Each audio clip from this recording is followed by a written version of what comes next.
بسم اللہ الرحمن الرحیم۔ السلام علیکم ناظرین، میں ہوں رانا فیصل ایڈوکیٹ اور میں اپنے یوٹیوب چینل کے ذریعے آپ سے مخاطب ہوں۔ ناظرین، پہلے تو میں ریکویسٹ یہی کروں گا کہ وہ آپ جنہوں نے میرا چینل سبسکرائب نہیں کیا، ایک تو مہربانی فرما کر وہ چینل سبسکرائب کر لیں اور ویڈیو کو جو ہے وہ بھی لاسٹ تک دیکھنے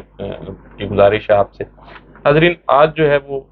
4-5 بڑی اہم ڈیولپمنٹس ہوئی ہیں جن پہ آپ سے بات کرنا مقصود ہے، اور میں یہ چاہتا ہوں کہ جو کچھ ہو رہا ہے وہ بغیر کسی لگی لپٹی کے آپ تک پہنچایا جائے۔ ناظرین، آج جو 3-4 ڈیولپمنٹس ہوئی ہیں ان میں ایک تو یہ ہے کہ آج سپریم کورٹ آف پاکستان جو ہے اس پر ایک حملہ ہوا ہے، اور وہ باقاعدہ حملہ حکومت پاکستان کی طرف سے کیا گیا، اور اس کے ساتھ ساتھ ایک اور ہوا ہے کہ جسٹس فائز عیسیٰ صاحب جو ہیں آج انہوں نے پارلیمنٹ کے مشترکہ اجلاس سے خطاب کیا اور بہت ساری باتیں کی ہیں۔ جو باتیں انہوں نے کی ہیں وہ بھی آپ کے میں سامنے رکھتا ہوں۔ تو اور کیا ان کا یہ خطاب جو ہے یہ میں سمجھتا ہوں ان کے کوڈ آف کنڈکٹ کی خلاف ورزی ہے یا نہیں، اس پہ بھی آپ سے بات ہوگی۔ اس کے ساتھ ساتھ جو ہے عمران خان صاحب پر ایک اور جس کو ہم کہتے ہیں کہ حکومت نے اور ہینڈلرز نے اپنی آخری چال جو ہے وہ بھی چل دی ہے، اور یہ چال جو ہے یہ بڑی خطرناک چال ہے، اس پہ بھی آپ سے بات کریں گے۔ اور آج جو کچھ پارلیمنٹ میں ہوا ہے اور آئندہ جو ہونے جا رہا ہے، کیا شہباز شریف جو ہے وہ ان کی چھٹی ہوگی یا نہیں، یہ بھی ساری چیزیں آپ سے ڈسکس ہوں گی۔ پہلی تو بات کر لیتے ہیں کہ حکومت نے عمران خان کے خلاف چال کیا چلی ہے۔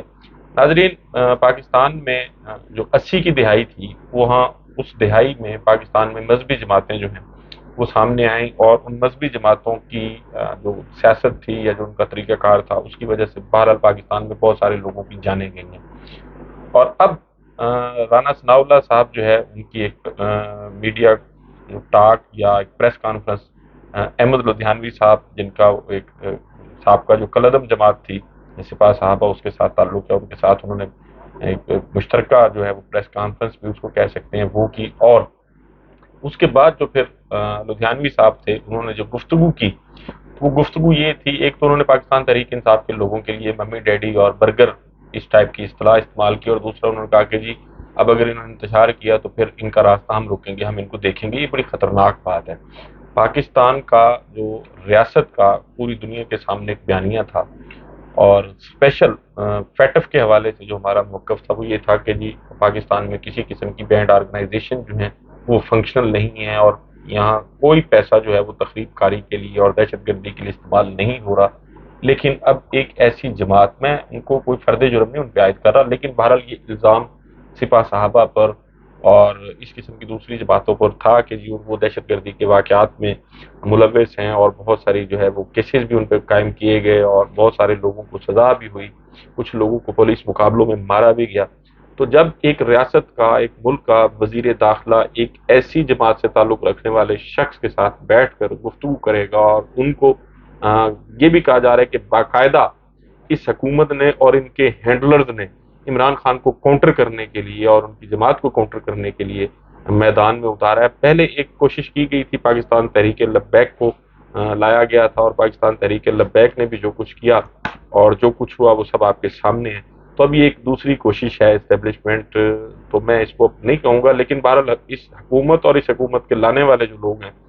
انہوں نے عمران خان صاحب کے خلاف جو ہے یہ بڑی خطرناک چال چلی ہے۔ اللہ نہ کرے وہ اپنی اس چال میں کامیاب ہوں اور پاکستان میں وہ دہشت گردی اور قتل و خون کا بازار دوبارہ سے گرم ہو جو 80 کی دہائی میں اور 90 کی دہائی میں ہوا تھا۔ اللہ نہ کرے ایسا ہو۔ اس کے ساتھ ساتھ جو ہے سپریم کورٹ کے ساتھ کیا ہوا، سپریم کورٹ کے پر کاٹ دیے گئے ہیں آج۔ پہلے ایک بل پاس کیا گیا تھا، supreme court practice and procedure bill, تو پارلیمنٹ سے پاس ہوا، سینٹ سے پاس ہوا، پھر اس کو صدر پاکستان کے پاس منظوری کے لیے بھیجا گیا، جنہوں نے اس پہ آبجیکشن لگا کر اس کو واپس کر دیا۔ تو آج مشترکہ اجلاس سے وہ سپریم کورٹ پریکٹس اور پروسیجر بل جو ہے وہ منظور کر دیا گیا، اور اس کے ساتھ ساتھ جو سپریم کورٹ کے چیف جسٹس ہیں ان کا اختیار جو ہے وہ بھی اس حوالے سے بہرحال محدود ہو گیا ہے۔